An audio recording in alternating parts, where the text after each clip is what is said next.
Hey everyone, I hope y'all are having a great day, and today I'll be reviewing Scythe by Neal Shusterman. When I did my YA tier ranking video, I said if there are any books I put in the haven't read shelf that you think I need to check out, please let me know.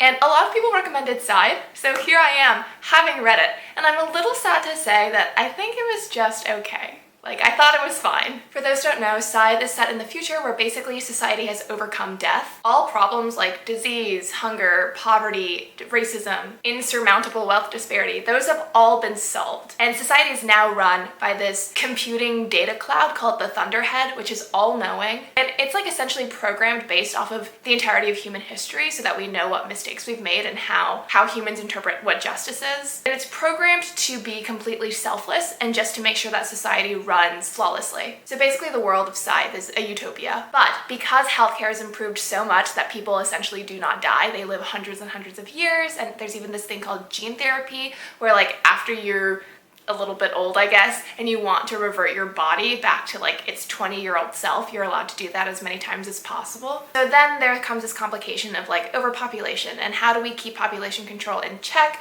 when essentially nobody is dying? So that's where the Scythes come in. Scythes are basically in charge of killing people. But because in this world you can be killed and then brought back to life because technology and healthcare is so good, there's a special word for a permanent death, and that's called gleaning. So there are some people in society called Scythes, and their role is basically just to target certain people and glean them, i.e. remove them from the planet. We have two main characters, Citra and Rowan, and the two of them have both been chosen to be a Scythe's apprentice, and it's a year-long training process, and at the end of the year, one of them is going to become an actual Scythe and enter the Scythedom. I've heard so many amazing things about Scythe, and I know it's a really beloved book series on BookTube, and ultimately, I just thought it was alright. I found the concept really interesting. I think it's undoubtedly the best part of the book. Neal Shusterman is just such an ideas man. He always thinks of these really creative and dope premises. And ultimately, I just wish I had felt more while reading. Reading Scythe was kind of like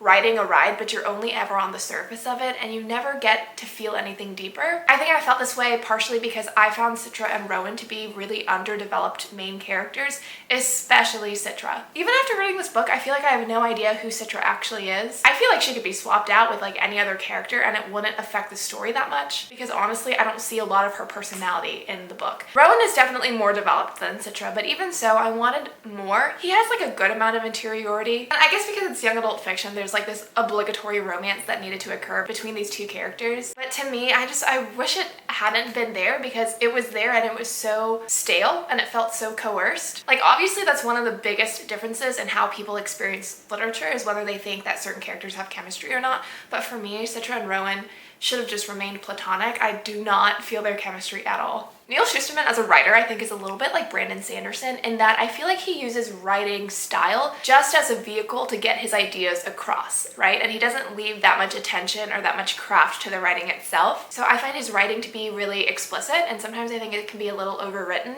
maybe just a little bit bland. My favorite parts of the writing style were actually these journal entries from different Scythes that we get to read in between each chapter. So because he's trying to put on a different person's voice and a different person's writing style in these journal entries, those were better written, in my opinion. As for the plot, I think my main critique of it is something that I see a lot of people critique Divergent for. I feel like I've seen a lot of people have beef with Divergent because the majority of the plot is just preparation, essentially. It's just training and practicing, and then at the end something happens and they get to use those skills. And when I was reading Divergent, I never really minded that because I always felt so compelled by Triss as a character and I just was interested in knowing her and following her regardless of what she was doing. But I didn't feel that way and I didn't feel that connected to Citra and Ronan. I honestly think I keep saying Ronan instead of Rowan. I don't know why I do that. It's Rowan, but if I say Ronan, I apologize. Yeah, anyways, because I didn't feel super connected to their characters, I did feel a little tiring after a while to think that so much of the book is just their training and it feels like a cycle of the same stuff over and over again. And then at the very end, we actually have large events occur. And don't get me wrong, I never felt like it was boring. It was always entertaining to read. I always wanted to pick this book back up again and see what was going to happen next. But I guess I just wanted more significant plot events to happen evenly throughout the story. As for the plot events themselves, I feel like I predicted a good number of them, and then that was also a little disappointing because I didn't want to be able to say that I had predicted something. Okay, I feel like I've aired out a lot of my grievances, and because of that I feel like this review skews negative, but it's not. I enjoyed this book. I thought it was like a good time. And I cannot reiterate enough how much the concept carries this book. Just the idea behind the series is so interesting. And a lot of my propulsion to keep reading was because I wanted to know more about this world. It's really fascinating and intentionally flawed, and it feels kind of like the last season of The Good Place, if you've seen that and you know what I mean. There are a lot of interesting questions raised through this idea of a utopia, such as the dangers of perfection and also, you know, what's lost in this compromise for monotony. I love the concept of an absent government, and the government has been overthrown in favor of the Thunderhead. That alone was enough to keep my gears turning even when I'd put the book down. So really, for the concepts alone, I feel like Scythe is worth a read. I do wish I had gone into this book without any expectations. I had heard so many good things about it, so I feel like I came in maybe like a little bit unfair. And so it was more obvious to me when things weren't working in the story, but I do think that regardless, it's still a fun read. And like, I'm almost positive I'm going to finish reading the series. I'm now gonna talk about spoilers, so if you haven't read Scythe and you don't want to be spoiled, I'd advise leaving in 3, 2, 1, bye.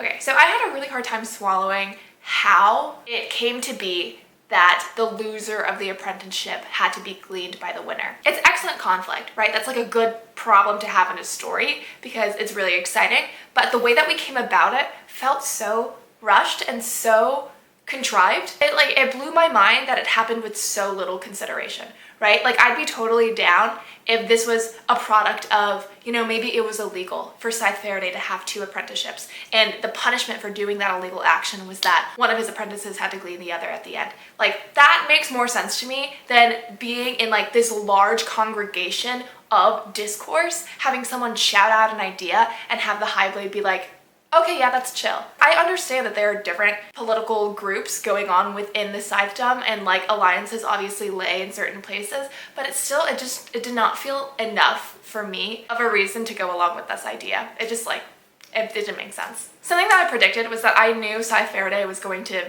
be absent eventually. A common plot point in like this traditional hero's journey arc is that you lose your mentor figure. And so I knew Scythe Faraday was eventually going to have to exit from Rowan and Citra's life.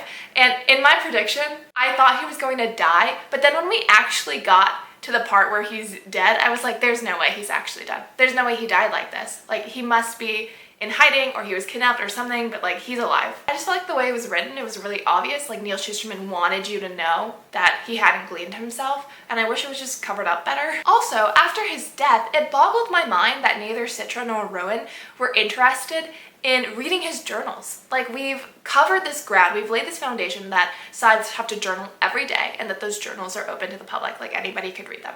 So after one of them is claimed to have gleaned himself, why is your first instinct not to read his journals to see if there were any clues about what had happened, if like he'd been feeling this feeling for a long time?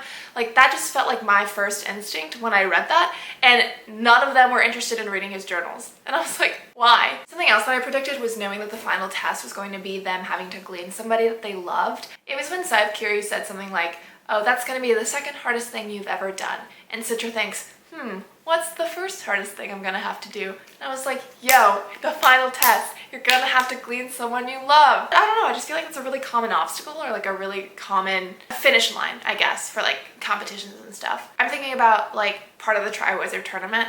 They had to save somebody that they loved. I feel like something like this happened in Triss's Sphere Landscape, but I haven't read Divergent in a long time, so I don't know if that's accurate. Something I didn't predict though was the reallocation, or like the redistribution of the apprentices. I definitely did not know that after Scythe Faraday died, that Goddard and Curie were going to take Rowan and Citra for their own. I thought that was a really excellent plot move. It added a lot of really fun conflict, and it got us closer to the villain. And so we got to see him more and like have him be able to get fuller development in the story. I do think he was still kind of a flat villain, but I do like that we got to see more of him. Also, considering he got killed off in this first installment, I'm guessing he's not really the main antagonist.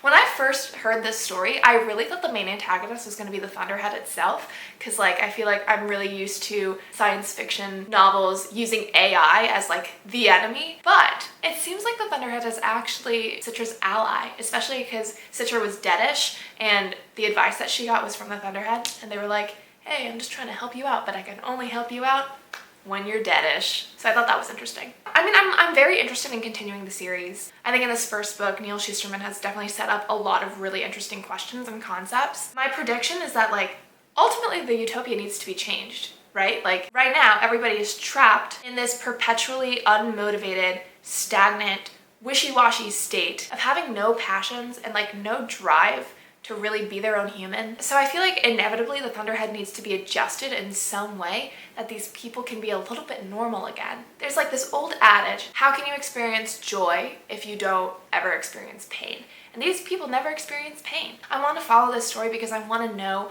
what Neal Shusterman's solution is to these issues. Like I said, he's set up a lot of really cool questions, and so I want to follow through. I want to see what his answers are. So let me know your thoughts on Scythe. Sorry if I hurt your feelings by not loving this book as much as you did. I'd also be really curious to know how Scythe compares to the rest of the trilogy. Like, is it one of the stronger books in the trilogy, or do you think it gets better as it goes on? So please let me know that too.